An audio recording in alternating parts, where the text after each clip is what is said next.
14 لامل: څوک دی چې د رابللو پر وخت مرسته کوي؟ څوک دی چې غمجن سړي ورته لاس پورته کړي او هغه ورسره مرسته وکړی سي؟ ټول ولسونه بلکې ټول کائنات ورته اړ دی. د نړۍ هر موجود ترې مرسته غواړي.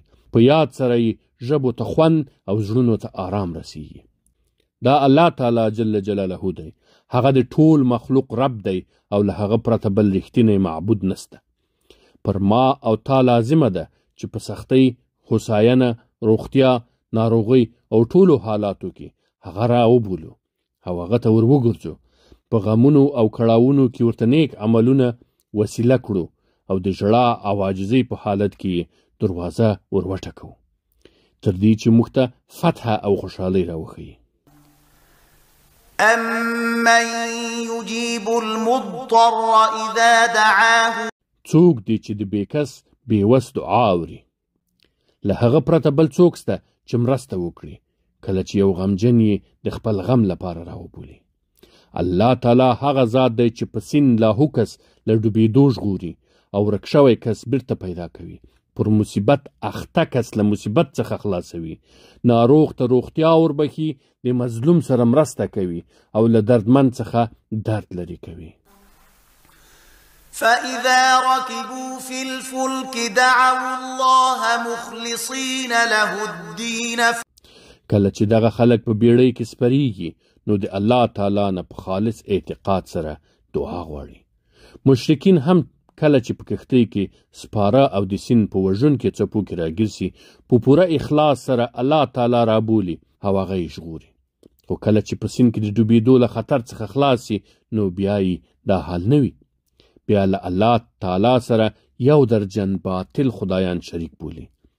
زه نه غواړم چې دلته درته له غم او پریشانۍ څخه د خلاصېدونکې دعاګانې راوړم، بلکې د هغه کتابونو لور د پام راړول غواړم چې په دې اړه دي حدیثو په رڼا کې د دعاګانو او ذکرونو کتابونه وګورئ.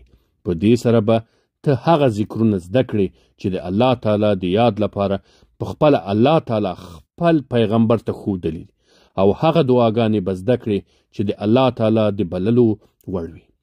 په همدې سره ته کولی سي چې الله تعالی ته ځان ورسوي او کله چې د هغه پیدا کړ هر څه دې ومندل او که په هغه باندې د ایمان راوړلو نه بې برخې سوې نو هر څه دې وبایلل.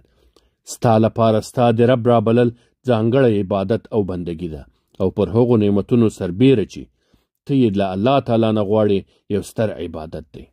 او څوک چې په ښه توګه د دعا کولو پوهه لري هغه هیڅکله نه غمجن کیږي. د نړۍ ټول غرونه به ونړیږي خو د ده د هیلو رسۍ به هماغسې غښتلې وي.